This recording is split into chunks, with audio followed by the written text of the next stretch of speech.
Hello friends, GK गुरु जी अड्डा की YouTube platform पे मैं शैलेश आप सभी का हार्दिक स्वागत करता हूँ। प्यारे साथियों, जैसे कि आप सभी को पता होगा, आपका सीटेट का एग्ज़ाम 7 जुलाई को होगा। उसी को ध्यान में रखते हुए लगातार आपकी एसएसटी की तैयारी करवाई जा रही है। क्लास 8th की ज्योग्राफी का आज ये लास्ट चैप्टर है, चैप्टर 5 मानव संसाधन। ठीक है प्यारे साथियों, चैनल पर नए हैं तो सब्सक्राइब कर लीजिएगा, वीडियो को लाइक और शेयर करिएगा। अपने साथ एक कॉपी और एक कलम लेकर के बैठेगा। जो भी टॉपिक इंपॉर्टेंट होंगे उनको मैं बताता चलूँगा, आप लोग नोट कर लीजिएगा। ठीक है, चलिए चलते अपने पहले टॉपिक पर और देखते हैं क्या बात की गई है। लोग ही एक राष्ट्र के सबसे बड़े संसाधन हैं, तो लोग जो होते हैं वो भी सबसे बड़े संसाधन हैं। प्रकृति की देन केवल उस समय महत्वपूर्ण होती है जब लोगों के लिए उपयोगी होती है। लोग अपनी आवश्यकताओं और योग्यताओं से उसे संसाधन में परिवर्तित कर देते हैं। इस प्रकार मानव संसाधन ही अंतिम संसाधन, स्वास्थ्य, शिक्षित और अप्रेरित लोग अपनी आवश्यकताओं के अनुरूप संसाधनों का विकास करते हैं। स्वस्थ, शिक्षित और अप्रेरित लोग। अन्य संसाधनों की बात मानव संसाधन विश्व में समान रूप से वितरित नहीं है। अपने शैक्षिक स्तर, आयु और लिंग में वे एक दूसरे से भिन्न हैं। उनकी संख्या और लक्षण भी बदलते रहते हैं। चलिए, क्या आप जानते हैं मेरे विद्यालय में 500 बच्चे, मेरे गांव में 1000 लोग हैं। 1 अरब में कितने शून्य होते हैं? ठीक है, विश्व में लगभग 6.5 अरब लोग हैं। मेरी कक्षा में 30 बच्चे हैं। आपके विचार में विश्व में कितने लोग हैं? प्रधानमंत्री कौशल विकास योजना PKVYE को 2015 में 1 करोड़ भारतीय युवाओं को 2016 से 20 तक प्रशिक्षित करने के उद्देश्य से शुरू किया गया। इस योजना का उद्देश्य संभाव्य और मौजूदा रोजगार अर्जक को गुणवत्ता प्रशिक्षण प्रदान करके रोजगार योग्य कौशल की योग्यता को प्रोत्साहित करना था। चलिए, जनसंख्या वितरण की बात करते हैं। भूपृष्ठ पर जिस तरह लोग फैले हैं उसे जनसंख्या वितरण का प्रतिरूप कहते हैं। विश्व की जनसंख्या 90% से अधिक भाग भूपृष्ठ के केवल 30% भाग पर निवास करता है। विश्व में जनसंख्या का वितरण अत्यंत असमान है। कुछ क्षेत्र पौधखाने बसे तो कुछ बरले बसे हैं। दक्षिण और दक्षिण पूर्व एशिया, यूरोप और उत्तर पूर्वी उत्तर अमेरिका से घने बसे क्षेत्र, उच्च अक्षांशीय क्षेत्रों, उष्णकटिबंधीय क्षेत्रों, उच्च पर्वतों और विषुवतीय वनों के क्षेत्र में बहुत कम लोग रहते हैं। विषुवत के दक्षिण की ओर अपेक्षा विषुवत के उत्तर में अधिक लोग रहते हैं। विश्व की कुल जनसंख्या के आधार 3/4 लोग 2 महाद्वीपीय एशिया और अफ्रीका में रहते हैं। विश्व के 60% लोग केवल 10 देशों में रहते हैं। इन सभी 10 देशों में 10 करोड़ से अधिक लोग रहते हैं।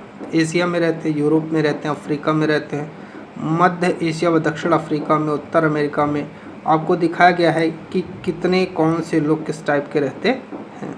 चलिए, आगे बात कहा गया है, ये है जनसंख्या मिलियन में। आपको दिखाया गया जापान, रूस, Nigeria, Bangladesh, Pakistan, Brazil, Indonesia, USA, Bharat, चीन। ठीक है, चलिए आगे बात करते हैं, आगे चलते हैं। जनसंख्या का घनत्व। क्या आप जानते हैं भारत की जनसंख्या का औसत घनत्व 382 व्यक्ति प्रति वर्ग किलोमीटर है।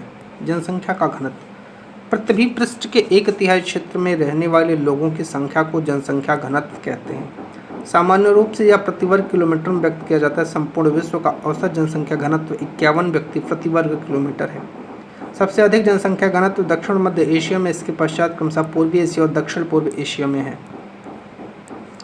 चलिए, आगे कह रहा है जनसंख्या वितरण को प्रभावित करने वाले कारक। भौगोलिक कारक। स्थलाकृति। लोग सदैव पर्वतों, पठारों की तुलना में मैदानी भागों में रहना पसंद करते हैं क्योंकि ये क्षेत्र खेती, विनिर्माण, सेवा क्रियाओं के लिए उपयुक्त है। गंगा के मैदान विश्व के सबसे अधिक घने बसे क्षेत्र हैं, जबकि एंडीज, आल्प्स, हिमालय जैसे पर्वत विरले बसे हुए हैं। जलवायु। लोग सामान्य रूप से चरम जलवायु जो अत्यधिक गर्म अथवा अत्यधिक ठंडी जैसे सहारा मरुस्थल, रूस के ध्रुवीय प्रदेश, कनाडा और अंटार्कटिका में रहने से बचते हैं। मृदा। उपजाऊ मृदाएं कृषि के लिए उपयुक्त भूमि प्रदान करती है। भारत में गंगा और ब्रह्मपुत्र, चीन में वांगही, चोंगजियांग तथा मिस्र में नील नदी के उपजाऊ मैदान घने बसे हुए क्षेत्र हैं। जल। लोग उन क्षेत्रों में रहने को प्राथमिकता देते जहां अलवणीय जल आसानी से उपलब्ध हो। विश्व की नदी घाटियां घने बसे क्षेत्र हैं, जबकि मरुस्थल विरले जनसंख्या वाले हैं। खनिज। खनिज निक्षेप वाले क्षेत्र अधिक बसे हुए हैं। दक्षिण अफ्रीका कि हीरे की खानें और मध्य पूर्व में तेल की खोज में इन क्षेत्रों में लोग रहने के लिए प्रेरित किया है। सामाजिक, सांस्कृतिक और आर्थिक कारक। आर्थिक कारक, औद्योगिक क्षेत्र रोजगार के अवसर प्रदान करते हैं। लोग बड़ी संख्या में इन क्षेत्रों की ओर आकर्षित होते हैं। जापान में ओसाका और भारत में मुंबई दो घने बसे क्षेत्र हैं। जीवन प्रत्याशा, यह उन वर्षों की संख्या है जिसमें औसत व्यक्ति के जीवित रहने की आशा की जाती है। सांस्कृतिक कारक, सामाजिक कारक, धर्म और सांस्कृतिक महत्ता वाले स्थान लोगों को आकर्षित करते हैं। वाराणसी, यरूशलेम, वेटिकन सिटी इसके उदाहरण है। अच्छे आवास, शिक्षा और स्वास्थ्य सुविधाओं के क्षेत्र अत्यधिक घने बसे हैं। उदाहरण के लिए पुणे। जनसंख्या परिवर्तन की बात हम करते हैं।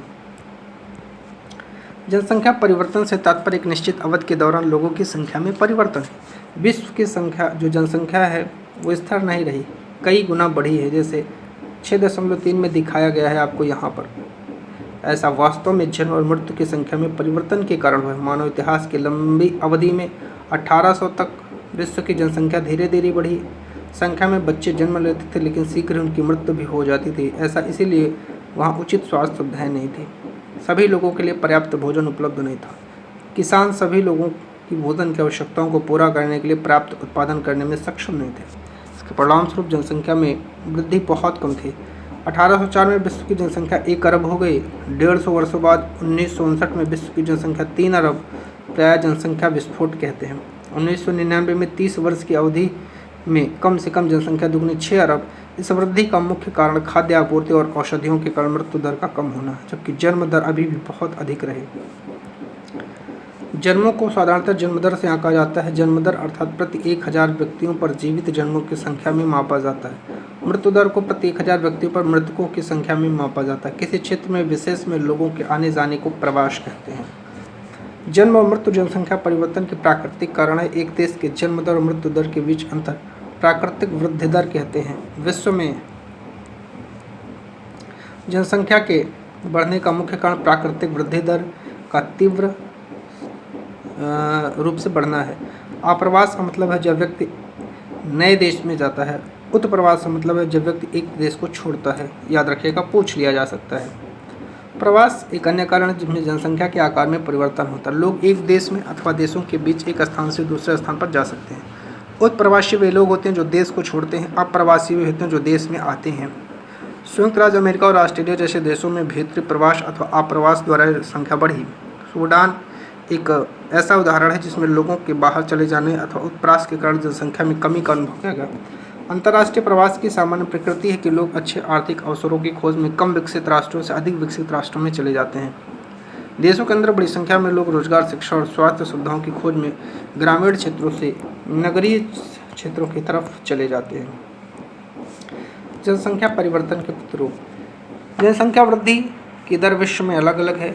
यद्यपि विश्व की कुल जनसंख्या तीव्रता से बढ़ रही है, तथापि सभी देशों में यह वृद्धि अनुभव नहीं की जा सकती। कुछ देशों में जैसे केन्या में जनसंख्या वृद्धि दर ऊँची है। उन देशों में जन्म दर और मृत्यु दर दोनों ही उच्च है।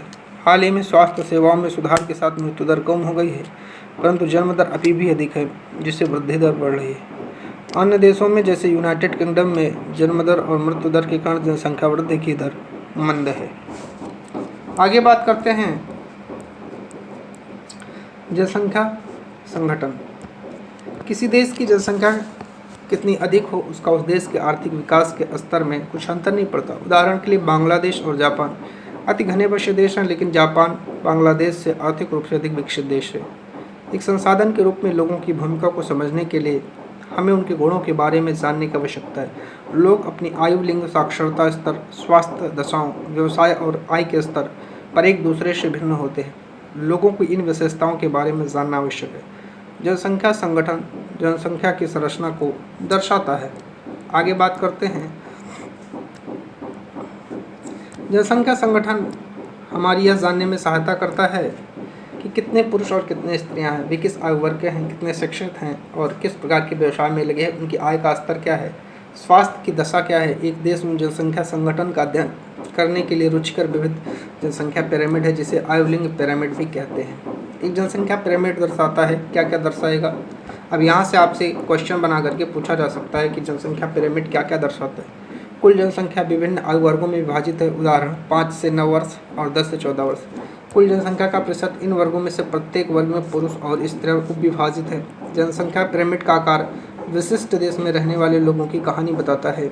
बच्चों की संख्या 15 वर्ष से नीचे निचला भाग अभी आपको पिरामिड के द्वारा दिखाया गया है, आप लोग इसको देख करके समझ लीजिएगा, ठीक है। चलिए आगे कह रहा है कि उसमें जो दिखाई गई यह जन्म स्तर की दर्शाती है। ऊपर का आकार वृद्ध लोगों को 65 वर्ष से अधिक की संख्या को दर्शा, मृतकों की संख्या को दर्शा रहा है। जनसंख्या पिरामिड एक देश में आश्रित लोगों की संख्या भी बताता है। युवा आश्रित 15 वर्ष से कम आयु के, वृद्ध आश्रित लोग 65 वर्ष से अधिक आयु के और आश्रित आयु जनसंख्या के अंतर्गत हैं। कार्यरत आयु वर्ग 15 से 65 के लोगों को आर्थिक रूप से सक्रिय वर्ग में रखा गया। देखिए आपको ये दिखाया गया है, चार्ट है, आप लोग इस चार्ट के माध्यम से अपने आप को समझ सकते हैं कि क्या क्या चीज़ें हैं जो लिखी गई हैं वो यहाँ दिखाया गया है, ठीक है।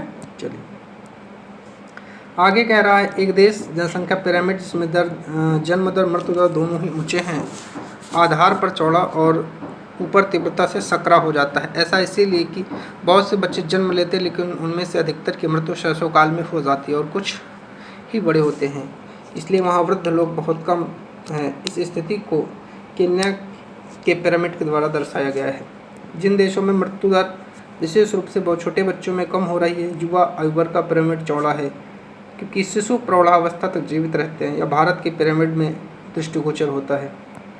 इस प्रकार की जनसंख्या में युवा अपेक्षा अधिक है। इसका अर्थ मजबूत और वर्तमान बढ़ती हुई श्रम शक्ति है। अगला है, कम जन्म दर वाले जापान जैसे देशों के आधार का पिरामिड सकरा है। घटे मृत्यु दर के कारण अधिक लोग वृद्ध आयु तक पहुंच जाते हैं। कुशल, उत्साही, आशावादी, सकारात्मक दृष्टिकोण जैसे युवा जन किसी राष्ट्र के भविष्य होते हैं। हम भारतवासी भाग्यशाली हैं कि हमारे पास ऐसा संसाधन है। उन्हें योग्य उत्पादक बनाने के लिए, कुशल बनाने के लिए, अवसर प्रदान करने के लिए अवश्य ही शिक्षित किया जाना चाहिए। इसी के साथ आपका ये टॉपिक कंप्लीट होता है और बहुत ही जल्द आपको इस सब्जेक्ट की मैराथन देखने को मिलेगी, ठीक है प्यारे साथियों। अगर चैनल पर आप लोग नए हैं तो सब्सक्राइब कर लीजिएगा, वीडियो को लाइक और शेयर कर दीजिएगा। टेलीग्राम चैनल जाकर के ज्वाइन कर लीजिएगा। नया टेलीग्राम चैनल आपके लिए बना दिया गया है, लिंक डिस्क्रिप्शन में आपको मिल जाएगा। चैनल पर जुड़ने के लिए आप सभी का बहुत बहुत धन्यवाद प्यारे साथियों।